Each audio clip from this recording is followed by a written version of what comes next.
Welcome back. In our last explainer, we talked about building a community from the outside in. Well, today, we're flipping that. We're going to talk about building a believer from the inside out. We are diving deep into Juzʼ 3 of the Quran to explore what it really costs to believe and how we can build that true, unshakable spiritual stamina. And before we jump in, I just want to mention that this explainer is part of a special Ramadan series. It's inspired by the incredible work of the Living the Wisdom of the Quran podcast by Mir Ali Shah, and we're trying to bring some of those powerful insights to you in a more visual way. All right, let's get right to the heart of it. The entire third Juzʼ, really, it all revolves around this one single powerful question. It's not just asking if you believe, it's asking what you're willing to endure for that belief. And that's the challenge it puts forward to every single one of us. So how does it build us up to answer that question? Well, if you remember, the last section of the Quran was all about creating the outer structure of the community, the rules, the laws. This section, Juzʼ 3, is all about building the individual's inner strength, their spiritual resilience. Yeah, this slide kind of lays it all out perfectly. You can see the shift, right? We're moving from the public framework of Juzʼ 2, the laws, the discipline for the community, over to the very personal stamina required in Juzʼ 3. It's a journey from community rules to inner resilience, from outer structure to inner sacrifice. And I love this line because it sums up the core theme so well.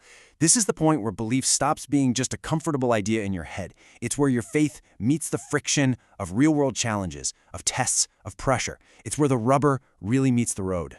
So, when that friction inevitably comes, what do you hold on to? What keeps you from spinning out? Well, the Quran gives us one of the most powerful anchors in existence, Ayat al-Kursi, the verse of the throne. But it's so much more than a verse to recite. It's a tool for grounding yourself psychologically when everything feels uncertain. So let's just break this down for a second. The verse immediately grounds us by reminding us who is truly in control. Allah is Al-Hayy, the ever-living. His existence is absolute, it's eternal, totally unlike our own fleeting lives. And He is Al-Qayyum, the self-sustaining, the one who holds literally everything together while everything else depends completely on Him. And the verse just keeps building this incredible picture of absolute sovereignty. I mean, think about our own limitations, right? We get tired, we lose focus, we miss things. But He is never, ever overcome by sleep or fatigue. His awareness is constant, His knowledge is total, covering everything you see and everything you can never see. Absolutely nothing escapes Him. So here's the crucial takeaway from all of this. In those moments of anxiety, when our perfectly laid plans crumble and we just feel completely overwhelmed, this verse is a profound recalibration. It reminds us you are not held together by your plans. You are sustained by this absolute, all-encompassing, divine sovereignty. Now get this, the placement of the very next verse is just brilliant. Right after that declaration of ultimate power, the Quran says, "There is no compulsion in religion." Why? Because a faith that's grounded in such absolute truth doesn't need to force anyone. This isn't a statement of weakness, it's a statement of profound confidence. Real truth doesn't fear choice, it thrives on it. Okay, so let's jump to the end of Surah Al-Baqarah and see how this all comes together. The believer's response to this divine reality is summed up in this incredibly powerful statement. And notice what it doesn't say. It doesn't say we hear and we agree, or we hear and we'll obey once it all makes sense to us. No, it's an act of deep trust where obedience often has to come before our own complete understanding. And where does this trust and obedience lead? Does it lead to arrogance? To feeling self-righteous? No way. It leads to profound humility. The true high point of faith isn't a feeling of being better than others. It's this beautiful, heartfelt prayer. It's a plea for forgiveness, a prayer not to be tested beyond our limits, and ultimately a simple request for God's mercy. And this really brings us to the deeper internal meaning of this whole Juzʼ. All these verses, these concepts, they're all meant to prepare us for the real test, the personal cost of true conviction, which is fought on the battlefield inside of us. And here are the two sides fighting on that battlefield. On one side, you've got the ego. It wants control, it loves to entertain doubt, it clings to pride. But the believer's response, the one that this Juzʼ is trying to cultivate in us, is to counter that with trust, with surrender, and with deep, deep humility. This is where we have to totally redefine what we think patience, or sabr, means. It's not about just passively waiting around for things to get better. It's an active, disciplined, steady alignment with what is true and right, especially when you are under immense pressure. It is absolute strength, not weakness.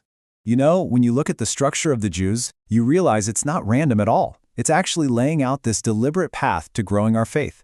It starts with certainty in God's power. That certainty then gives us true freedom of choice. That choice leads to the responsibility of obedience. And that obedience requires perseverance to stand up for the truth. So why does all this ancient guidance feel so incredibly relevant today? It's because the challenges it's describing are a direct mirror of the struggles we face in our modern lives. I mean, just think about it. We are drowning in information overload. Every source of authority is constantly questioned. Our own sense of certainty can feel so fragile, so shaky. And the result for so many of us is just this deep spiritual fatigue. Juzʼ 33 speaks directly into that exhaustion. So let's make this really practical. How can we actually apply the lessons of this juzʼ to our own lives, especially during this month of Ramadan? Let's shift gears and look at some concrete steps for reflection and for action. Here's the first question to just sit with and ask yourself honestly tonight.